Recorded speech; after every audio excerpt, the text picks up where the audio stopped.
I'm writing this message in support of Dr. Macon Winter and her fellow climate defenders in Germany, who are now facing legal proceedings for their participation in a peaceful protest aimed at raising awareness about the climate emergency.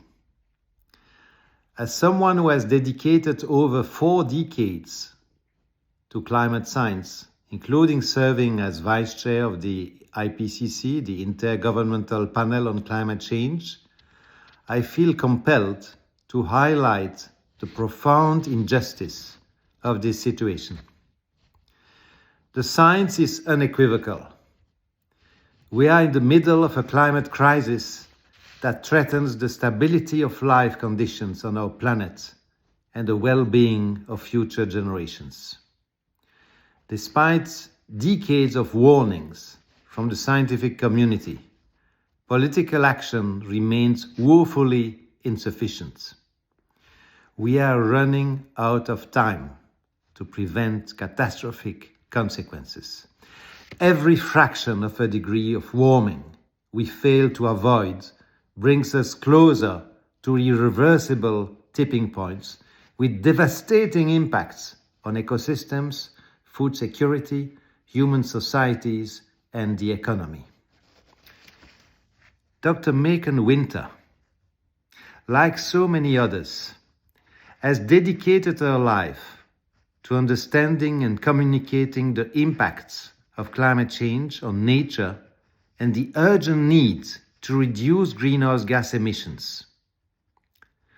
A decision to engage in civil disobedience did not arise from a desire to disrupt public life, but from the recognition that conventional avenues, scientific research, reports, policy recommendations have not led to the necessary action. She found herself in a state of necessity, compelled to take action as other methods had failed to deliver the urgent response required.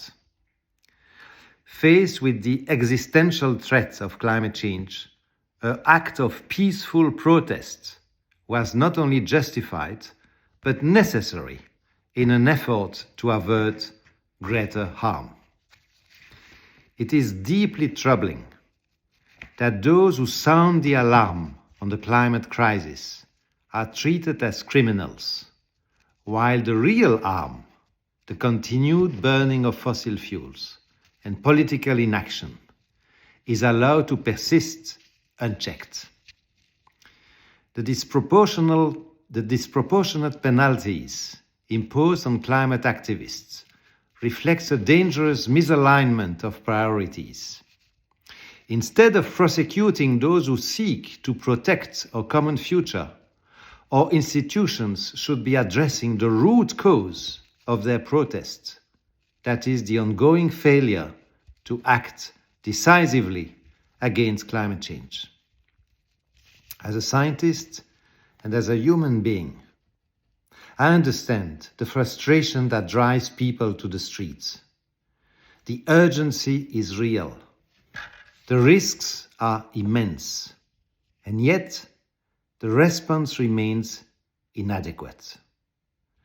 If our societies truly grasp the severity of the crisis, such protests would not be necessary. Until then, I stand in solidarity with those who refuse to remain silent in the face of existential threat. I call on the court to recognize the moral and legal weight of this case, acknowledging that Dr. Macon Winter acted in a state of necessity to prevent greater harm. I call on policymakers in Germany and everywhere to listen to the science and act with the urgency required. And I call on the public to support those who risk their freedom to defend our future. Thank you for your attention. My name is Pascal Ypersele, and I am Emeritus Professor of Climate and Environmental Sciences at the Université Catholique de Louvain, UC Louvain in Belgium. Thank you for your attention.